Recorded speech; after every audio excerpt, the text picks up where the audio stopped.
पेडगाव येथे क्रीडा संकुलन व्हावे अशी मागणी गेल्या 20 वर्षापासून क्रीडाप्रेमींच्याकडून सातत्याने होत होती। ही मागणी पूर्ण झाली असून जिल्हाधिकाऱ्यांच्या नावे असणारी 10 एकर 24 इतकी जागा वडगाव क्रीडा संकुलनासाठी आरक्षित करण्यात आली आहे।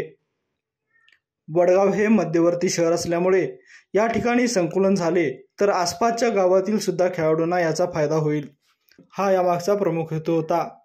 24 जानेवारी 2025 रोजीपासून क्रीडा संकुलन कृती समितीच्या वतीने बेमुदत धरणे आंदोलन सुरू करण्यात आले होते। या आंदोलनाला वडगाव सर्वपक्षीयांनी पाठिंबा दिला होता। या आंदोलनाला आज यश आल्याने कृती समितीचे निमंत्रक विजय अपराध यांनी सांगितले। दरम्यान कृती समिती व क्रीडाप्रेमींच्या वतीने आमदार अशोकराव माने यांना पेढा भरवून आनंद साजरा करण्यात आला। पेठ वडगावमधील अनेक खेळाडू राष्ट्रीय आंतरराष्ट्रीय स्तरावर चमकले आहेत। त्यांना या क्रीडा संकुलनातून पाठबळ मिळणार असल्याचे आमदार माने यांनी सांगितले।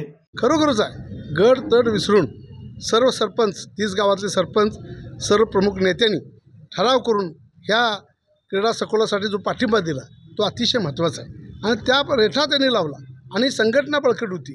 या संघटनेनी पाठपुरावा केल्यामुळं मी देखील सातत्यानं कलेक्टर आणि या शासकीय अधिकाऱ्यांच्या पाठलागून आम्ही सगळ्यांनी होऊन यांच्या सगळ्यांच्या प्रयत्नामुळं हे लवकरात लवकर आपल्या जागा ताब्यात मिळाली। आज सरकारने त्यासाठी जागा दिल्यानंतर 3 कोटी रुपयाची तरतूद केलेली आहे आणि आता या मार्चपूर्वी आपल्याला हे पैसे आता खात्यात जमा झालेले आहेत क्रीडा विभागाच्या। आणि क्रीडा विभाग तात्काळ आता मला त्यांनी सांगितलं आहे, या तालुक्याचा मी अध्यक्ष आहे क्रीडा विभागाचा शासनाचा।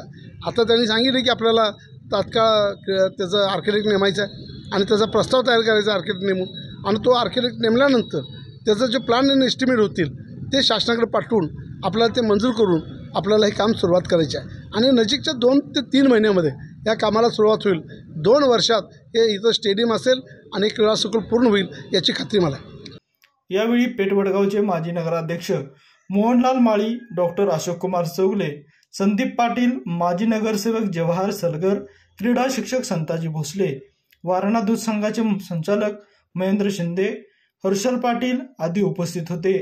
लाईव्ह मराठीसाठी सुमेध कांबळेसह सुशांत खिल्लारे, पेठ वडगाव।